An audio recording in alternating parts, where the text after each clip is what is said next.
What is up, heroes? This is Midnight Zero, and welcome back to Hero vs. Zero. In the last episode, I challenged you guys to get a hype edge guard, and I got a lot of awesome responses. And you know what? I decided to do something special with those responses. So, here, have a look.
Wow, aerial lift, pretty sick.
Those are some pretty hype edge guards, if I have to say so myself. And in reality, every single person who submitted a challenge attempt completed it.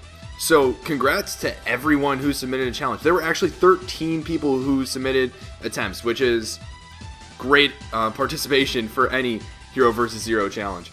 Now, the important part is who are the special people that get extra points. Now, you'll notice I said people, and that's because it was really difficult to choose.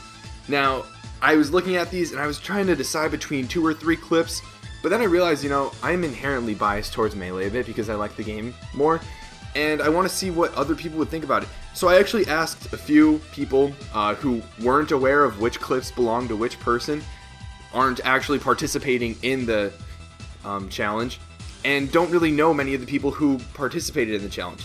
So I tried to get unbiased people to give their opinions on it. Also people that, you know, reflect bias towards Smash 4, Project M, etc., etc. And in the end, I ended up deciding that 3 people's edge guards stood out amongst the rest. And those 3 people are, first of all, Fernando from FSOC. Now, if you'll take a look at his edge guard, it is a clip of Roy first going for counter to knock 2 opponents off stage in a free-for-all, and then going for a spike that not only hits Pikachu, but also the other opponent, and gets both of them spiked into the abyss. Now, this is set apart from the rest of the edge guards, and that not only does he get his opponents off stage, which is standard for an edge guard, but he goes for not only 1 but 2 spikes, gets 2 kills. It's a bit more creative, and it stood out. Now, second of all is another Smash 4 edge guard, and that is going to be the Hockey Gamer. You'll take a look at his Mario edge guard, and it is just so cool to see not only his down aerial to set up into the forward smash, but then he double jump up airs and then goes for a suicide spike afterwards with forward air. which just looks pretty sick. One of the things that I really enjoyed seeing was there were so many cool suicide, meteor smashes, and spikes, whether it was a forward air, a warlock foot or a wizard's foot, a stomp. There were a lot of really cool edge guards. I love that some of you guys were styling and throwing in taunts and having a ton of fun with it. I really did enjoy it. And I would like to note that some people actually submitted more than one clip, and this did not help their chances, because when actually comparing every single clip, I only chose one clip from their clips, one that I thought would do better or one that they specified they wanted to be submitted. And before you guys continue, there's actually one more winner I wanted to mention. I didn't want to get on too far of a tangent, but there was a third winner, and that person is going to be Nate, because his melee Captain Falcon combo was pretty incredible. Not only he gets the down throw and then clips the double jump with a soft knee, sees that Firefox start up, says no, I use Google Chrome, runs off back air, and then reacts to the stage spike with a double jump stomp, suicide stomp, gets that kill. Pretty sick, not gonna lie. So, to clarify, every single person who submitted a challenge has 2 points, except for Fernando from FSOC, the Hockey Gamer, and Nate, who each have 3 points. Now, with that being said, let's get into the second challenge. And that challenge is to be a master, round 3. Now, I'm sure a lot of you guys, especially who are Hero vs. Zero veterans, expected something like this, because for every single season of Hero vs. Zero, I've done the first challenge, Smash, and the second one is Pokemon. Now, you're probably wondering, how does one do a Pokemon challenge for Hero vs. Zero? Well, it's actually a fun tournament between all the participants. So, to attempt this challenge, you need to let me know on Skype that you want to partake in this tournament. You could have never played Pokemon before and just participate for a point. You could be somewhat knowledgeable. You know, maybe you've played competitive or played Pokemon a good amount, but you've never actually played competitively. Or you could be the person who's grinding on the showdown ladder every day. It really doesn't matter. As long as you want to play Pokemon, have fun, you should partake in this tournament. Now, you'll notice there's some rules on screen. OU. If you don't know what any of these mean, you should go to smogon.com and look up these various clauses. And I will be sure to go over all of the rules, all clarifications in the Skype group if you decide to participate. And one thing to mention is this will be ORAS-OU, Omega Ruby Alpha Sapphire. In the past, I feel the need to clarify, because in the past, I've done some tricky things with whether it's Gen 1 OU or some other mix-up like that. So yes, this will be an Pokemon ORAS-OU tournament. And to participate, again, Skype me a message, personal message. You can add me on Skype, Midnight0, MIDNITEZER, numerical 0, saying you want to be added to the group, and I will add you to the group. That's all. And you need to do this by Tuesday, because Tuesday is when I will create the bracket. And you're probably also wondering how points work for something like this. Well, you will get 1 point if you just participate and lose. Fair enough.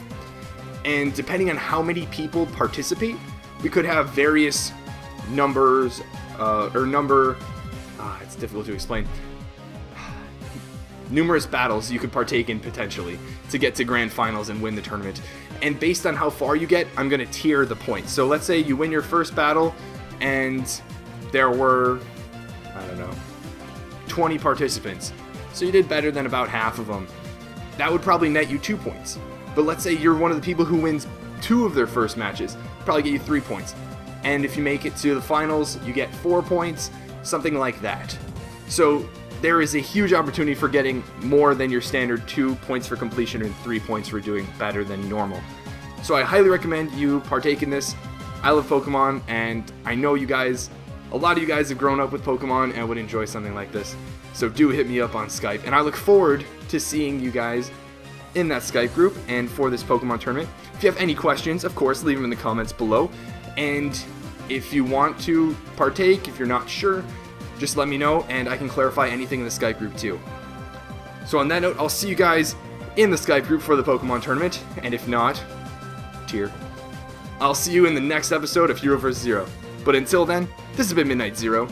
And this mission is complete.